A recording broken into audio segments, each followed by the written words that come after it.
Welcome to Module 5. In this video, we're focusing on one of the most important applications of SIPs, roof and wall assemblies.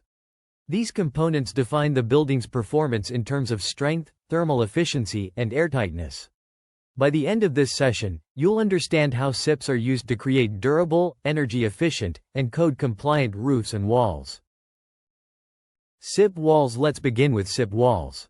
Unlike stick-built walls that rely on studs every 16 inches, SIP walls use large panels, often spanning from floor to ceiling.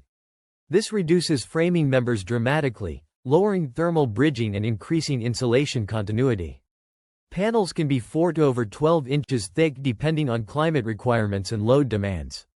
They can serve as load-bearing walls or curtain walls in larger structures. Roofs are where SIPs really shine. Because panels can span long distances, SIP roofs often eliminate the need for trusses. This opens up design possibilities such as cathedral ceilings and vaulted spaces. However, roofs also bring unique challenges, particularly with ventilation and condensation management. Proper detailing is critical to prevent trapped moisture. First, let's look at climate zones. Every joint in a SIP building is a potential weak spot, so how we seal those joints depends on the climate zone. Sealants, tapes, and vapor barriers need to be placed correctly to keep the building durable over time. Next, let's move to roof underlayments. On SIP roofs, we should avoid using low-perm materials, like a full layer of ice and water shield, except at eaves and valleys. SIP panels can't dry through their thickness, so the assembly has to let moisture escape. That's why cold roof designs with venting at eaves and ridges are highly recommended. Now, about wall claddings.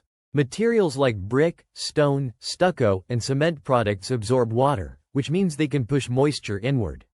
To manage that, we use a rainscreen system that allows drainage and airflow behind the cladding, so moisture can dry out instead of getting trapped. In moist or marine climates, it's even more important to add a back-ventilated cladding system, basically leaving a small gap, at least 3/8 of an inch, behind the siding to promote ventilation.